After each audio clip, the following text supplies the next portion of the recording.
Assalamualaikum warahmatullahi wabarakatuh. Pada kesempatan yang baik ini saya ingin mengucapkan selamat Idul Fitri 1441 Hijriah.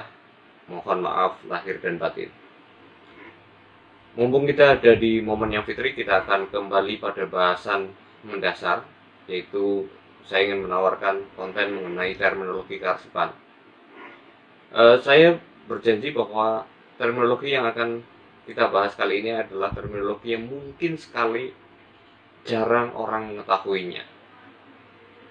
Tapi sebelum kita lanjut, terutama bagi teman-teman yang baru mampir ke channel ini, silahkan subscribe channel ini dengan cara klik tombol merah di bawah ini. Dan kalau teman-teman merasa tayangan ini bermanfaat, silahkan share sebanyak mungkin. Sebelum kita masuk ke terminologi yang saya janjikan langka atau belum banyak diketahui orang, kita akan masuk pada bahasan utama, yaitu pengertian mengenai arsip. Pengertian arsip menurut Undang-Undang Nomor 7 Tahun 71 adalah naskah atau dokumen atau catatan atau informasi terekam dalam bentuk dan corak apapun yang dibuat dan diterima oleh sesuatu institusi atau perseorangan dalam pelaksanaan kegiatan sesuai tugas dan fungsinya. Jadi di sana intinya adalah informasi terekam yang sudah dikomunikasikan, dibuat dan diterima. Oke, ini catatan ya. Kita lihat Undang-Undang Nomor 43 Tahun 2009 yang undang-undang yang berlaku hari ini.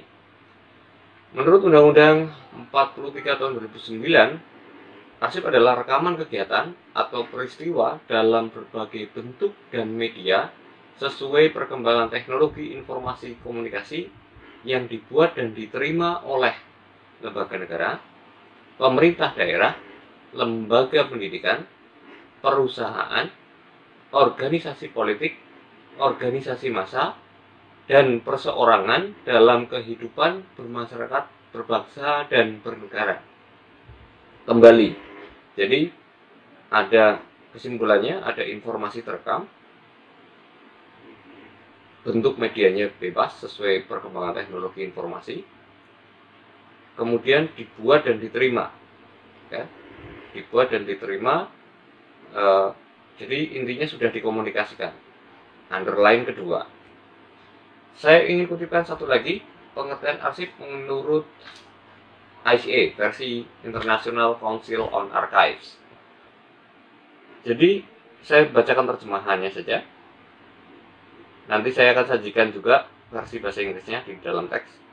Jadi menurut ICA, arsip adalah informasi terekam yang dibuat atau diterima dalam rangka perencanaan, pengendalian, pelaksanaan atau penyelesaian kegiatan kelembagaan atau perseorangan dan terdiri atas isi, konteks, dan struktur yang cukup untuk dapat menjadi bukti dari kegiatan. Lagi dari ICA juga punya underline yang sama. Jadi intinya adalah dia informasi terekam yang dibuat dan diterima. Hanya ditambahkan versi ICA yang memenuhi isi, struktur, dan konteks. Nah, saya ingin menggarisbawahi dari ketiga underline tadi bahwa pengertian yang ditawarkan oleh Undang-Undang 771, oleh Undang-Undang 43, oleh ICA adalah pengertian arsip dalam pengertian formal, atau saya ingin menyebutnya sebagai formal archives. Nah, berbeda dengan jadi nanti akan ada formal archives dan informal archives, atau mungkin kita menyebutnya arsip swasta gitu ya. Saya contohnya autograf. Teman-teman ada yang tahu autograf? Nah, ini adalah salah satu terminologi yang saya yakin jarang orang tahu. Autograf setidaknya punya dua pengertian. Yang pertama adalah naskah tulisan tangan atau ketikan asli, baik ditandatangani atau tidak, yang masih dalam kepemilikan penulisnya. Itu arti pertama. Arti kedua, tanda tangan orang terkenal yang diberikan pada pengagumnya. Itu autograf.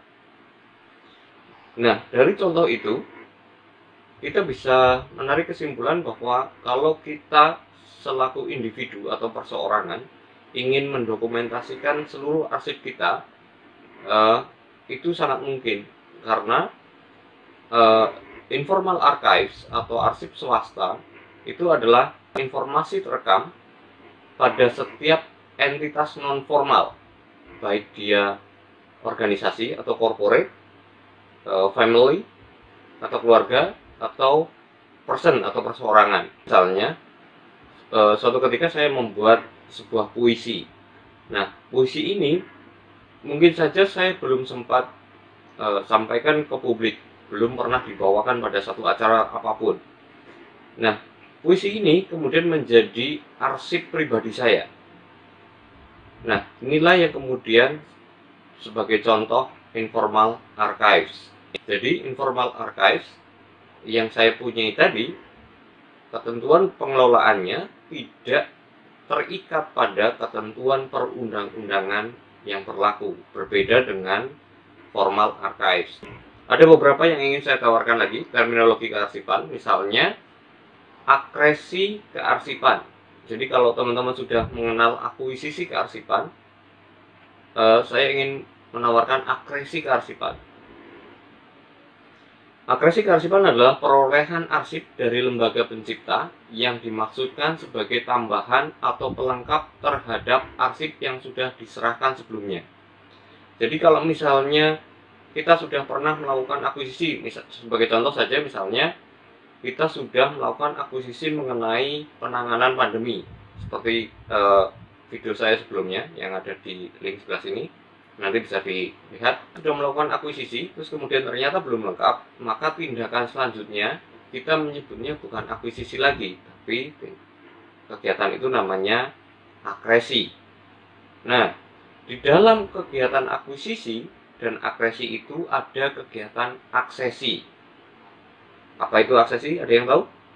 Aksesi adalah tindakan dan prosedur pencatatan yang harus diikuti dalam proses akuisisi. Jadi meliputi pencatatan, pembuatan daftar, dan pembuatan berita acara serah terima. Jadi dalam melakukan kegiatan itu bukan kegiatan akuisisi, tapi itu adalah namanya kegiatan aksesi. Jadi itu. Ada lagi yang kadang-kadang membuat orang bingung, bundel. Apa itu bundel? Bundel itu adalah arsip dan atau himpunan arsip dalam bentuk folder atau berkas yang disatukan sehingga menjadi satu unit informasi. Nah, seringkali ada pertanyaan, Mas, ini satuannya diisi bundel atau berkas?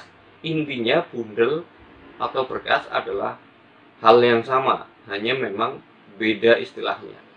Nah, bundel atau berkas bisa dalam bentuk seri, rubrik, atau dosir. Teman-teman kalau pengen mengetahui apa itu seri, rubrik, dan dosir juga bisa lihat di video saya sebelumnya yang berjudul pemberkasan di link ini, silahkan diklik. Nah, yang selanjutnya adalah custody. Apa itu custody? Custody adalah hak penguasaan arsip oleh suatu lembaga pencipta arsip atau lembaga pengganti yang sah. Misalnya teman-teman ada di Kementerian Pendidikan, kemudian Kementerian Pendidikan berubah menjadi Kementerian Pendidikan dan Kebudayaan, maka sebagai custody-nya arsip-arsip mengenai Kementerian Pendidikan dikuasai oleh Kementerian Pendidikan dan Kebudayaan. Akhir yang ingin saya tawarkan adalah repositori arsip. Repositori arsip adalah ruangan yang dilengkapi dengan fasilitas tertentu yang digunakan untuk tempat arsip atau manuskrip ditata dan disimpan. Jadi ini juga disebut sebagai depo arsip, gitu ya. Jadi jangan berdebat repositori itu apa. Nah, repositori itu sekarang dalam era digital juga bisa tidak berbentuk gedung, tapi storage. Nah, storage itu tersendiri menjadi sebuah repositori tersendiri. Jadi repositori arsip. Nah, bagi teman-teman yang punya sumbang saran atau pertanyaan, apa sih pengertian di bidang kearsipan, misalnya teman-teman pengen tahu arsip penyangga itu apa sih dan seterusnya, silahkan isi di kolom komentar. Nanti insya Allah akan saya ulas lebih lanjut mengenai terminologi kearsipan. Nah, bagi teman-teman yang penasaran dengan apa sih isi konten dari Pusat Arsip Indonesia ini, bisa tonton video saya yang lainnya, karena channel ini akan fokus pada pembahasan mengenai kearsipan. Saya kira itu yang bisa saya sampaikan. Terima kasih atas perhatiannya, terima kasih sudah menonton. Akhir kata, wassalamualaikum warahmatullahi wabarakatuh.